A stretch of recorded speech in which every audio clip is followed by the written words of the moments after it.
So hello guys, record of Ragnarok episode 9 की शुरुआत में हम देखते हैं कि दोनों फाइटर्स एक दूसरे से लड़ने के लिए रेडी हो चुके होते हैं। पर तभी हमें थोड़ी देर पहले का सीन दिखाया जाता है। हम देखते कि लॉर्ड शिवा सेकंड फाइट के लिए आ रहे होते हैं एंड वही वो सोचते हैं अब मेरी बारी है।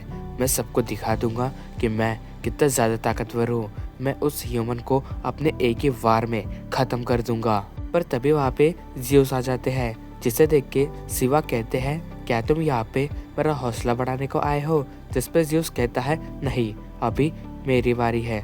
जो सुन के शिवा कहते हैं नहीं, लिस्ट के हिसाब से तो अभी मेरी बारी है, तो मैं लड़ने जा रहा हूँ। पर वही जियोस कहता है नहीं, अभी मेरी बारी है, मैंने लिस्ट को बदल दिया हूँ, तुम अगली फाइट में लड़ोगे। तो तुम्हें मैं ये बात बता दूं कि मैं इस फाइट का क्रिएटर हूँ, तो मैं डिसाइड कर सकता हूँ कि कौन किस फाइट में लड़ेगा। तो ये सुन के लॉर्ड शिवा को बहुत ही गुस्सा आता है और वो जियूस से कहता है ओए दद्दू, मेरे ऊपर से अपना हाथ उठा। मगर तभी जियूस शिवा के कंधे को दबा देता है और उन्हें नीचे गिरा देते हैं और वही वो कहता है अभी मेरी बारी है, तो मैं जाऊंगा। तो ये सुन के लॉर्ड शिवा को बहुत ही गुस्सा आता है और वो कहते हैं अगर ऐसी ही बात है तो क्या तुम यहाँ पे मेरे साथ दो हाथ लड़ना चाहते हो। तो ये देख के हेरमस कहता है लगता है बहुत मजा आने वाला है। एंड वही वो दोनों एक दूसरे को गोरने लगते हैं। पर तभी शिवा कहते हैं ठीक है, तुम जा सकते हो, मगर मुझे ज्यादा इंतजार मत करवाना।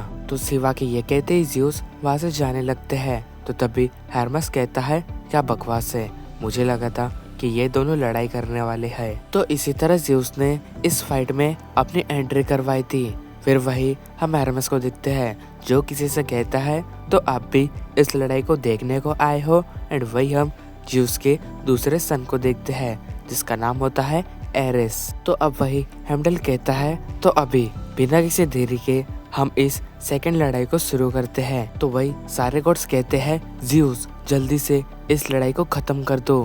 फिर वही हम जियूस को देखते हैं जो एडम के पास आके कहता है ओए, इसके पहले जो लड़ाई हुई थी उसके पास एक हथियार था, तेरे पास क्या है। तो ये सुन के एडम ऊपर की ओर उंगली करता है। हम देखते हैं कि वहाँ पे एक वेलकरी होती है एंड वही ब्रुएल्डा बताती है ये उन 13 वेलकरीज में से एक है और ये बहुत ही ज्यादा पावरफुल है। तो अब वही वो वेलकरी ऊपर से कूद के एडम के पास आने लगती है और हम देखते हैं कि वो एडम के साथ धीरे धीरे मर्ज होने लगती है। वो वेलकरी एडम की हर एबिलिटी को परखते हुए उसके लिए एक बहुत ही बड़ा हथियार क्रिएट कर रही होती है। फिर तभी एडम का हथियार बन जाता है और वो हथियार होता है एक फाइटर।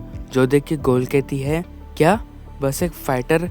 एंड वही सारे गॉड्स ये देख के बहुत ही हंसने लगते हैं। मगर वही एडम को ये हथियार बहुत ही ज्यादा पसंद आता है। जिसके बाद हेमडल कहता है तो लॉर्ड जियूस और एडम इस लड़ाई के लिए तैयार है, तो क्या आप सब भी इस लड़ाई के लिए तैयार है। तो हम बिना किसी देरी के इस लड़ाई को शुरू करते हैं। तो आप सभी देख ही सकते हैं कि एडम के पास एक बहुत ही छोटू सा हथियार है। तो आप लोगों को क्या लगता है कि वो इस हथियार से महान जियूस को टक्कर दे सकते हैं। तो ये तो हमें बाद में पता चलेगा।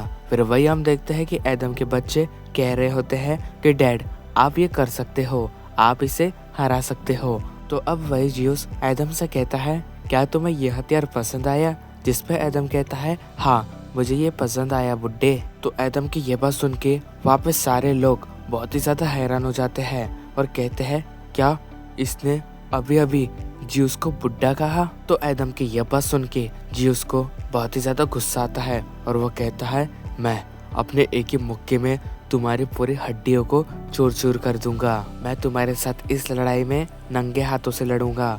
जिस पे एडम कहता है तुम्हें आगे चल के इसका पछतावा होगा। जो सुन के जियूस कहता है मुझे तुम्हारा जोश बहुत ही पसंद आया, तो चलो रेडी हो जाओ। और ये कहते ही वो एडम के ऊपर अपने फुल स्पीड में अटैक कर देता है और उसे एक जोरदार पंच मारता है। मगर तभी हम देखते हैं कि एडम उस पंच से बच जाता है। तो ये देख के वहाँ पे सभी बहुत ही ज्यादा हैरान हो जाते हैं। वो सोचते हैं कि वो जियूस के हमले से कैसे बच गया।